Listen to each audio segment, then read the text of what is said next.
Ceci est un message important pour lequel vous devez absolument prendre la peine de méditer.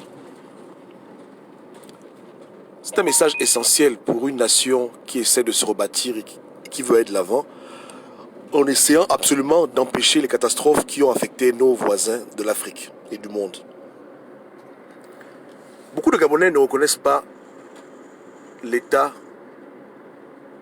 d'Ali Bongo, son gouvernement, comme légitime. C'est leur droit, Les gens sont libres de faire ce qu'ils veulent. Il n'y a pas de problème. Mais en dépit du fait que tu ne puisses pas reconnaître que quelqu'un est légitime ou pas légitime, si une personne fait une action qui est positive, quelque chose qui est bien, il faut apprendre aussi à le féliciter et, si possible, à le remercier. Parce que c'est en encourageant les gens que les gens finissent par changer. C'est comme un enfant. Même si ton enfant est bourrou, il fait beaucoup de bêtises, mais les rares fois où ton enfant se comporte bien, il fait des choses qui te font plaisir, il pose une action qui est correcte, en tant que père, tu dois l'encourager. Parce que si ton fils ou ta fille n'a que des souvenirs d'insultes, de critiques, à tort ou à raison, il va penser que tu ne l'aimes pas et il n'aura jamais la motivation de transcender pour faire des bonnes choses qui lui apporteront la bénédiction. Personne n'aime se faire insulter. Personne n'aime se faire crier dessus. Personne n'aime se faire cracher dessus. Tous les hommes n'aiment pas ça. Il y a pas, à moins d'être idiot et malade mental, personne, même le plus grand des assassins, n'aime pas qu'on l'appelle assassin.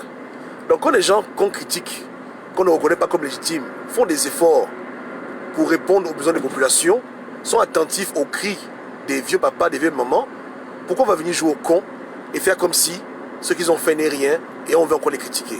Moi je dis Ali Bongo merci. Merci pour avoir remercié Yann Nicole. Parce que sur le plan de vue psychologique, ça va peser beaucoup de nos parents qui sont à la retraite. Nos parents sont à la retraite. Et ils ont demandé que Nicole Assélé soit renvoyé.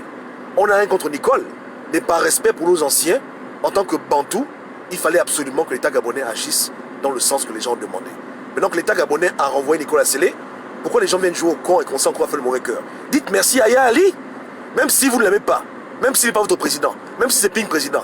Quand ils ont répondu favorable aux exigences des vieux retraités, de nos parents, la décence humaine voudrait qu'on puisse reconnaître l'action qu'ils ont posée était bonne pour les populations. Demain, si Ali Bongo fait un projet qui est bon pour les populations, au-delà du débat sur lui, il n'est pas légitime, Ping a gagné les élections, au-delà de tout ça, s'il pose une action qui est bonne pour le Gabon, n'allons-nous pas le remercier pour cela?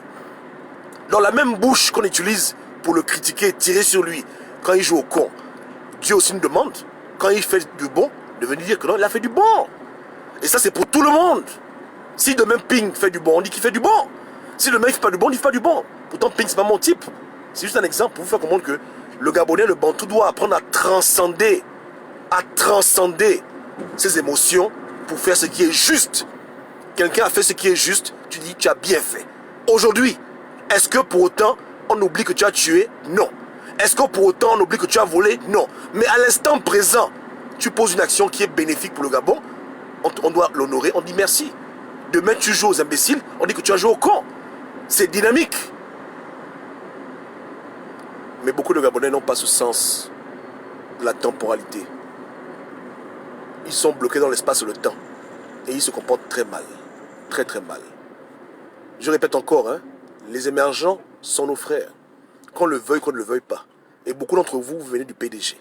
Donc vous devriez comprendre la difficulté qu'ils ont à changer. Mais néanmoins, beaucoup changent.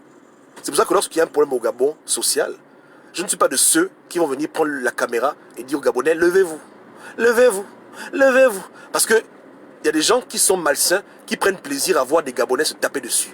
Ça ne dérange pas de voir des gendarmes gabonais, des policiers gabonais taper les élèves faire le bruit en route. Non, non, c'est un spectacle qui amuse beaucoup de gens. Quand des frères de même sang se bagarrent, on applaudit. Moi je n'aime pas ce spectacle-là. Le noir n'a pas été créé pour combattre le noir. Les noirs doivent s'arranger, doivent s'entendre pour le bien de leur propre pays et leur pays à tous. C'est pour ça que quand il y a un problème social et que je suis là, à part quand je suis sur le Mont Sinaï, je dis aux Gabonais, écoute, trouvez une solution pacifique. Je sensibilise l'État gabonais, légitime ou illégitime, je sensibilise les Gabonais concernés. On a eu beaucoup de petites crises cette année. la crise des étudiants, la crise des retraités, mais à la fin, on a trouvé un compromis. Ça s'est calmé, non? Alors l'État a voulu faire des mentions, l'État a reculé, le ministre Menga a agi de manière responsable. On applaudit, on encourage les gens à faire du bien. Parce que Dieu veut sauver tout le monde. Socrate disait hein, que nul n'est méchant volontairement. Dans le fond, il n'a pas trop tort, surtout au niveau des Bantous. Je ne peux pas parler pour les Blancs. Mais les Bantous sont les enfants de Dieu, même s'ils jouent au compte 30 ans, la 31e année, ils vont prendre conscience de leurs erreurs. Ils vont avoir des regrets. Ils vont dire, mais de quelle manière est-ce que je peux faire les choses mieux avant de quitter ce monde? Omar Bongo a régné sur le Gabon pendant 42 ans, mais à la fin de ses jours, il a commencé à éprouver des remords. Il se demandait qu'est-ce qu'il pouvait faire pour changer. Dommage, il est mort, il nous a quittés, mais c'est comme ça. Dans même le plus grand des bandits, il arrive toujours un moment dans sa vie où il se remet en question et il essaye pour une fois de faire ce qui est juste. Et nous, les enfants de Dieu, on est là pour les encourager à faire ce qui est juste. Voici l'évangile que beaucoup de gens lisent le dimanche à l'église, qui se refusent d'appliquer dans des choses de leur pays. Dieu est venu sauver, il ne prend pas plaisir à la mort du pécheur. La mort, c'est lorsqu'il n'y a plus de solution pour ramener quelqu'un à l'ordre. Mais il est venu pour sauver, il est venu pour restaurer, même le plus grand des criminels.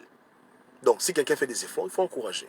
Moi, j'encourage l'État gabonais à toujours être à l'écoute des populations, à l'écoute des anciens, à l'écoute des enfants, des enseignants, des fonctionnaires, des gens qui travaillent dur, à établir toujours avec ces gens-là une voie de communication et montrer à ces gens-là le respect qu'ils méritent.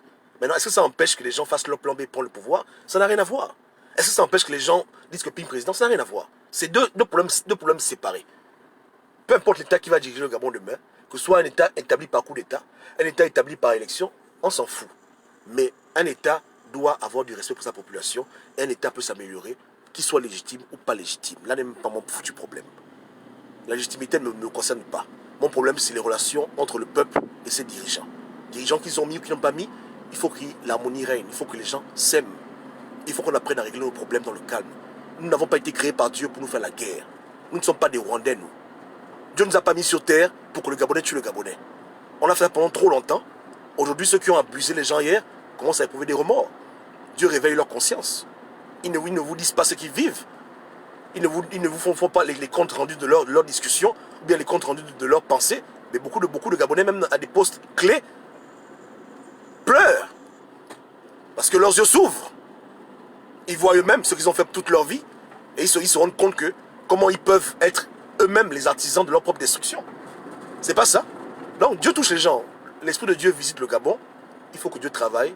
Et on doit encourager cette repentance nationale qui s'étend sur le territoire. Vous comprenez le way, non? Si les gens qui sont devenus vos opposants ont changé, c'est que tout le monde peut changer. J'ai fait un post hier où je parlais de Yaali. On est venu m'insulter dessus. J'ai dit, mais attends, si tu conçois que tout le même est devenu un grand opposant, il a changé. Pourquoi tu peux pas comprendre que Ali Bongo aussi peut changer? Ou bien Ali Bongo n'a pas le droit de changer. Il n'y a que Ping qui peut devenir enfant de Dieu, quoi. Il n'y a que vos opposants qui peuvent changer après 40 ans PDG. Mais lui, il ne peut pas changer, quoi. Les émergents sont des diables et eux, c'est des petits saints. Pourtant, tous étaient des émergents, non? Arrêtons d'être bêtes. Le salut est là pour tous les hommes. Et Dieu donne aux gens de secondes chances. Dieu encourage les pécheurs. Au contraire, Dieu est plus soucieux d'Ali Bongo que beaucoup de Gabonais. C'est les gens qui ont le plus de problèmes sur lesquels Dieu se penche. C'est ça l'évangile. Je répète, hein, c'est les gens, sont les cas sociaux les plus graves sur lesquels le Seigneur s'arrête pour régler le problème. Les gens qu'on pense être irrécupérables, maudits à jamais, c'est sur eux là que Dieu travaille.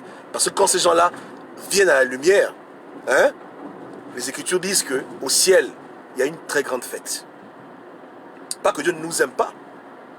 Toute ta vie, tu as vécu une vie normale, voilà, c'est bien, Dieu t'aime, voilà. Mais quand celui qui était égaré revient à la raison, tu ne peux pas imaginer la joie que cela produit.